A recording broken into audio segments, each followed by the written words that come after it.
Once there was a father with 4 sons. He offered his empire to the one who raised a daughter with something rare: character. Michael, the eldest, chose the protective path. He decided to shield his daughter from every possible hardship, intervening the moment she felt uncomfortable.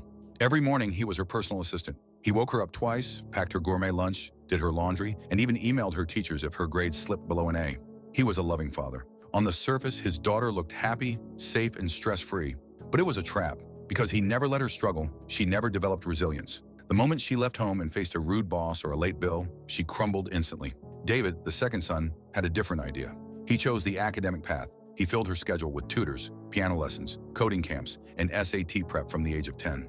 Then he'd hire housekeepers and cooks so she wouldn't waste time on chores. By removing all responsibility, he thought he was buying her success.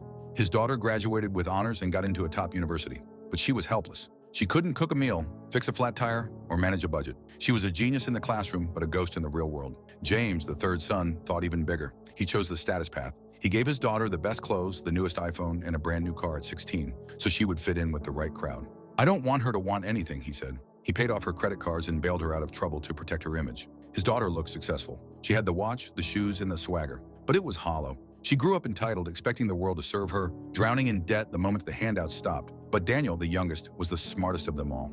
He watched his brothers obsessing over perfect GPAs and college applications, the tutors, the AP classes, the honor rolls, doing everything they could to ensure their kids inherited an empire. He knew each of his brothers was failing their daughters. He didn't ask her, "What can we do to ensure your grandpa gives us his empire?" He asked, "Do you know how to build an empire?" He didn't send her to extra classes. He didn't buy her things to make her feel worthy. He sat down with her and taught her the one thing no school ever would: how wealth is really built, how it is really protected, and how to make sure it never slips through your fingers once you have it.